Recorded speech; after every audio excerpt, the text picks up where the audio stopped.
الحمدللہ آج ہماری تلاوت کا آغاز 13ویں پارے کے دوسرے آسے سے۔ دوسرا آدھا حقیقی عقل مند، انما یتذکر اولو الالباب، عقل مند لوگ کون ہیں؟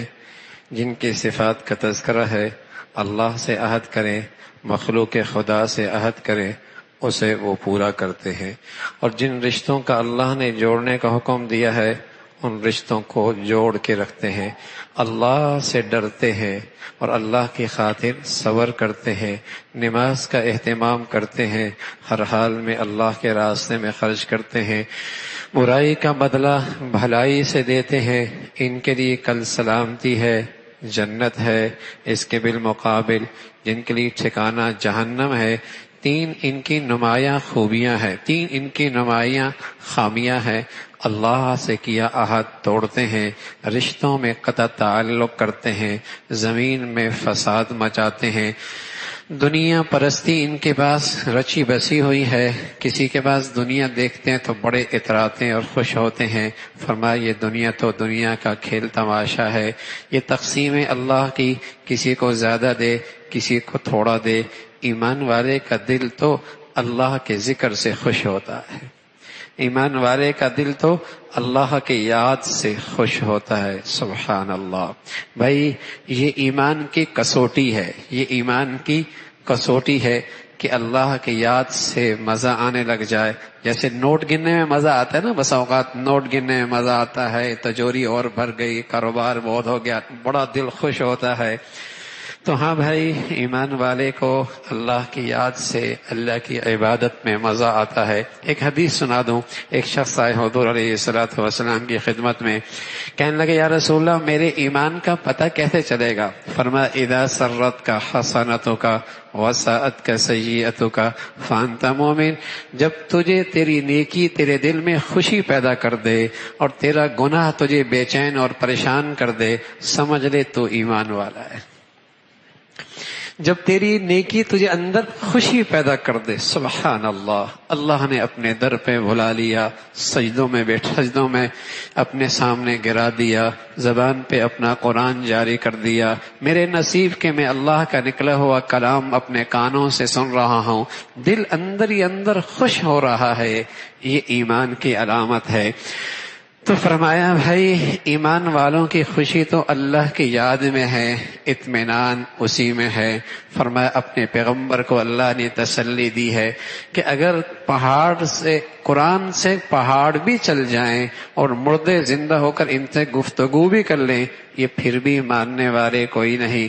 انبیاء کے ساتھ یہ پرانا سلسلہ آزمائش کا رہا ہے کہ لوگوں نے ان کے ساتھ مذاق اور برتاؤ اچھا نہیں کیا، لیکن اللہ نے بتا دیا کہ یہ دنیا کا عذاب بھی چکھیں گے، سکون نہیں دوں گا، آخرت کا عذاب اس سے بڑا ہے، اور متقی اور پرہیزگار لوگوں کے لیے اللہ نے جنت رکھی ہے، بہتی نہریں ہیں، ہمیشہ کے پھل اور اچھے ہمیشہ کے سائے ہیں، اس کا تذکرہ۔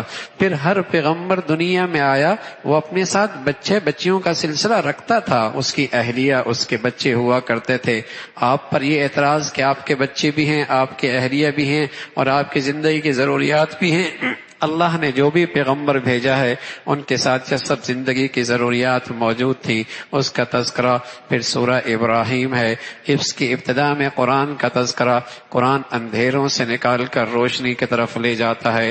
بڑی بربادی ہے ان کے لیے جن کی زندگی میں دنیا آخرت سے زیادہ قابل ترجیح ہے، بڑی بربادی ہے ان کے لیے جن کی زندگی میں دنیا آخرت سے زیادہ قابل ترجیح ہے۔ یہ کافروں کی علامت ہے، مسلمان کی یہ شان نہیں ہے۔ اللہ ہر پیغمبر ہر رسول جو امت میں بھیجتا ہے، قوم میں بھیجتا ہے، انہی کی زبان میں بھیجتا ہے تاکہ بات سمجھانے میں آسانی ہو۔ حضرت موسیٰ علیہ السلام نے اپنی قوم سے کہا کتنے اللہ کی نعمتیں ہیں تم پر، تمہیں اتنے بڑے دشمن سے اللہ نے نجات دی جو تمہارے مردوں کو بچوں کو ذبح کر دیا کرتا تھا اور عورتوں کو باندی بنا کر خدمت کے لیے رکھ لیا کرتا تھا، اللہ نے اس ظالم سے تمہیں نجات نصیب فرمائی ہے۔ پھر اللہ کی طرف سے ایک ضابطہ آیا ہے، نعمتوں کا دروازہ کھلانا ہے اور نعمتیں محفوظ کرنی ہیں تو عادت بنا لو اللہ کا شکر ادا کرنے کی۔ عادت بنا لو اللہ کا شکر بجا لانے کی۔ شکر ایسی عبادت ہے نعمتیں محفوظ بھی ہو جاتی ہیں، جو نہیں ہیں اللہ ان کے لیے بھی دروازہ کھول دیتا ہے۔ اور شکر کی حقیقت کیا ہے؟ شکر کیا ہے؟ زبان سے بھی شکر ہو، دل میں بھی ہو، نالائکیوں کے باوجود بھی اللہ نے دے دیا، دل یہ کہے میری نالائکیوں کے باوجود اللہ نے مجھے دے دیا، اور اس نعمت کو یوں استعمال کرے جیسے اس کا حق ہے، یہ اس نعمت کا حقیقی شکر ہے۔ فرمایا اگر ایسا کرے گا اللہ اور دے گا، اللہ اور دے گا، کبھی ایک سے دو کر دے گا، اور کبھی ایک میں وہ مزہ دے دے گا کہ اس پر گنتی ہزاروں کی بھی قربان کی جا سکتی ہے، ہزاروں کی گنتی بھی اس پہ قربانی کی جا سکتی ہے۔ اس ایک نعمت میں وہ لطف اور مزہ اور برکت اللہ عطا فرما دیں گے۔ یہ سب شکر کی عبادت پر ہے۔ پھر اللہ کے پیغمبر آئے، قوموں نے وہی گھسے پیٹے اعتراضات کیے، آپ تو ہم جیسے انسان ہیں، آپ تو بشر ہیں، آپ کیسے پیغمبر ہو سکتے ہیں؟ آپ پر کیسے اللہ کا کلام اترا ہے؟ اللہ نے اپنے پیغمبر کو تسلی دی، رسولوں کے ساتھ یہ تکذیب کرتے رہے اور انہیں دھمکی بھی دیتے رہے کہ تمہیں اپنے ملک سے نکال دیں گے، لیکن ہم نے پھر انہیں ایسا نیست و نابود کیا کہ آج بھی ان کی عبرت کے نشان موجود ہیں۔ اور کل جہنم ہے، کل جہنم ہے، اور وہاں کا گرم پانی کا پینا ہے جو آنتوں کو بھی باہر نکال دے گا۔ پھر قیامت کا منظرنامہ ہے جب سب اللہ کے سامنے حاضر ہوں گے، اور وہاں شیطان بھی برات کا اعلان کر دے گا، کہے گا میں نے تو صرف رہنمائی کی تھی، باقی عمل تو تم نے خود کیا تھا، آج نہ میں بچ سکتا ہوں نہ تمہیں بچا سکتا ہوں۔ پھر اللہ کے نیک لوگوں کا تذکرہ اور ان کے لیے سلامتی سے استقبال۔ فرمایا کلمہ طیبہ اس مبارک درخت کی طرح ہیں جس کی جڑیں مضبوط ہوں اور جس کے پھل بہت میٹھے اور بہت شاندار ہوں۔ کلمہ طیب کی مثال ایسی ہے، اور کلمہ خبیثہ کی مثال جس کی زمین میں جڑیں کوئی نہ ہو، پھل بھی نہ لاتا ہو، اسی کا تذکرہ فرمایا۔ پھر اللہ کی بڑائی عظمت کا تذکرہ ہے۔ ابراہیم علیہ الصلاۃ والسلام کی دعائیں ہیں۔ ابراہیم علیہ الصلاۃ والسلام نے اللہ کا گھر بنایا اور وہاں اپنے بچوں کو وادی غیر ذی زر، اللہ کے حکم پر اپنی اہلی اور بچے کو وہاں چھوڑ کے آ گئے، اور ساتھ یہ کہا اے اللہ میں اپنے بچوں کو یہاں کیوں چھوڑ کے جا رہا ہوں؟ تاکہ تیری بندگی کریں اور تو ان کے لیے رزق کا بھی انتظام کر دے۔ سبحان اللہ۔ سعادت مند باپ وہی ہوتا ہے جو اپنی اولاد کے لیے سب سے پہلے ایمان اور دین کی فکر کرے۔ ہاں اس کی معاشی ضروریات کا خیال رکھنا بھی سعادت کی بات ہے، لیکن پہلی ترجیح کیا ہے؟ اس کا ایمان اور دین ہے۔ اللہ کا پیغمبر بھی اپنی اولاد کے لیے جب فکر مند ہوا تو پہلے ان کی دینداری اور ان کی بندگی کا تذکرہ کیا۔ اے اللہ تاکہ یہ تیرے عبادت کرنے والے بن جائیں اور تو انہیں رزق بھی دے دے، اس کا تذکرہ فرمایا۔ ابراہیم علیہ الصلاۃ والسلام کی دعا کا انداز ہے اے اللہ میری بخشش کر دے، سارے ایمان والوں کی بخشش کر دے، اے اللہ میری بخشش کر دے، میرے والدین کی بخشش کر دے۔ یہ انداز ہے جو پیغمبر نے اپنی دعاؤں سے ہمیں سکھایا ہے۔ پھر آخرت کا تذکرہ ہے اور آخرت کا منظرنامہ ہے۔ پھر سورہ حجر ہے اور 14ویں پارے کا آغاز ہے کہ کل کافر حسرت کریں گے جب ایمان کی قدر و قیمت دیکھیں گے، جب کل ایمان کی قدر و قیمت دیکھیں گے اور اہل ایمان کی عزت اور سعادت کے مناظر دیکھیں گے تو حسرت کریں گے اور مارے حسرت کے اپنے انگلیاں چبا لیں گے۔ قرآن کہتا ہے یود الذین کفروا لو کانوا مسلمین، ہائے کاش کہ ہم مسلمان ہوتے۔ میرے عزیزو دنیا کی منڈیوں میں ڈالر پاؤنڈ کی کہانیاں ہیں، اور جس کے پاس یہ زیادہ ہو لوگ اس پہ رش کرتے ہیں، لوگ اس پہ رش کرتے ہیں۔ کل کی مارکیٹ اور منڈی میں ایمان کی قیمت نظر آئے گی، لوگ اس پہ رش کریں گے اور لوگ حسرت کریں گے کاش کہ یہ دولت ہمارے پاس بھی ہوتی۔ میرے عزیزو بہت غیر معمولی دولت ہے، اللہ کرے ہم اسے بچا بچا بچا کر قبر تک لے جائے، اللہ کرے اس دولت کو بچا بچا کے قبر تک لے کے چلے جائے۔ پھر اللہ کے کلام کا تذکرہ ہے۔ پہلی آسمانی کتابیں قوموں کے سپرد ہو گئی تم ہی پڑھو، تم ہی سنبھالو، لیکن قرآن اللہ نے اس کی حفاظت کی ذمہ داری خود لی ہے۔ اور اس کا منظر آپ دیکھتے ہیں، سبحان اللہ، آج ساری دنیا میں رمضان ہے اور قرآن کے حفاظت کے نقشے نظر آتے ہیں، آگے کھڑا ہوتا ہے، پیچھے کھڑا ہوتا ہے، معصوم سے بچے بھی غلطی جانے نہیں دیتے۔ یہ اللہ کے حفاظت کا ایک نظام ہے، سبحان اللہ۔ 30 پارے ہمارے ہاں چونکہ رواج ہے نا کہ ہر آدمی حافظ ہر جگہ ملتا ہے، جن لوگوں کے ہاں حفظ نہیں ہے ان بڑے حیران ہوتے، 30 پارے حفظ کی ہوئی ہیں اس معصوم سے بچے نے، اور تمام تر نزاکتوں اور حسن کے ساتھ، موٹا کیسے، باریک کیسے، کھینچنا کیسے، رکنا کیسے، تمام تر حسن کے ساتھ سینے میں محفوظ کرنا، یہ اللہ کی حفاظت کا انداز ہے۔